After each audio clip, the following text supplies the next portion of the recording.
এই যে আমরা বারবার আসছি, বারবার যাচ্ছি, এখানে আমাদেরকে মেসেজ দেওয়া হচ্ছে যে অনেকেই আছে পুনর্বাসিত হতে আগ্রহী।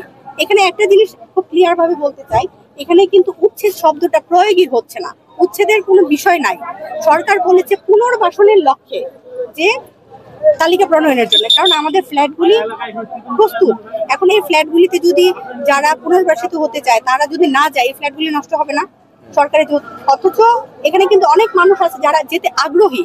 আমরা সেই আগ্রহী মানুষদেরকেই আইডেন্টিফাই করার এবং তারা যে এখানে বসবাস করে সেটার তালিকা প্রণয়নের জন্য আমরা একটা উদ্যোগ গ্রহণ করেছি।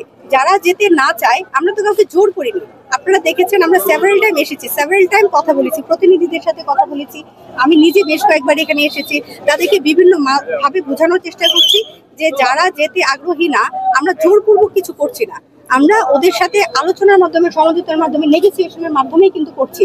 কিন্তু তারপরেও যারা এখানে এই সুন্দর উদ্যোগটাকে ব্যাহত করছে, এটা আমি বলবো যে সরকারের এই সুন্দর উদ্যোগকে এখানে যারা পুনর্বাসিত হতে চায় তাদের উইলিংলি মানে যে আসার যে সুন্দর প্রচেষ্টা, এটাতে সবাই সমর্থন করা উচিত। এখানে যারা এলাকাবাসী আছেন তাদেরকেও বলবো যে সরকারের যে পুনর্বাসনের যে উদ্যোগটা, এটা আসলে খুবই সুন্দর একটা উদ্যোগ। এই যারা যেতে চায় তাদেরকে আপনারা সহায়তা করেন, যারা যেতে না চায় তাদেরটা সেটা আলাদা কথা। আমরা তো জোর করে কারো তালিকা করছি না, আর এখানে তো উচ্ছেদ কোনো কার্যক্রম হচ্ছে না। তো এই মেসেজটা আপনার জনগণকে দিবেন যে সরকার পুনর্বাসনের লক্ষ্যে একটা তালিকা প্রণয়ন করতে চাচ্ছে।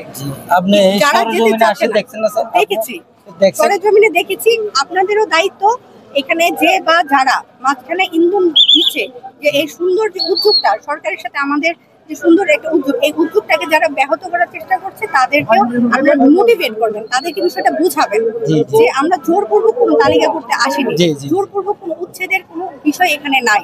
এটা যা হবে আপনাদের সাথে আলোচনা করে যারা ইচ্ছুক তাদের তালিকাটা সহজে প্রণয়ন করার জন্য আপনারা সহযোগিতা করবেন।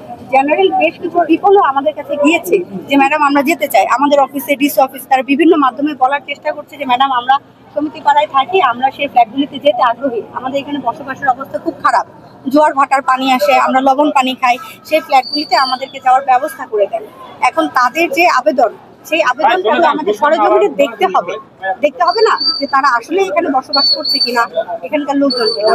এখন যদি কোনো গোষ্ঠী না থাকে তাহলে আমরা এখানে আসলে একটা রেজিস্ট্যান্স পাই।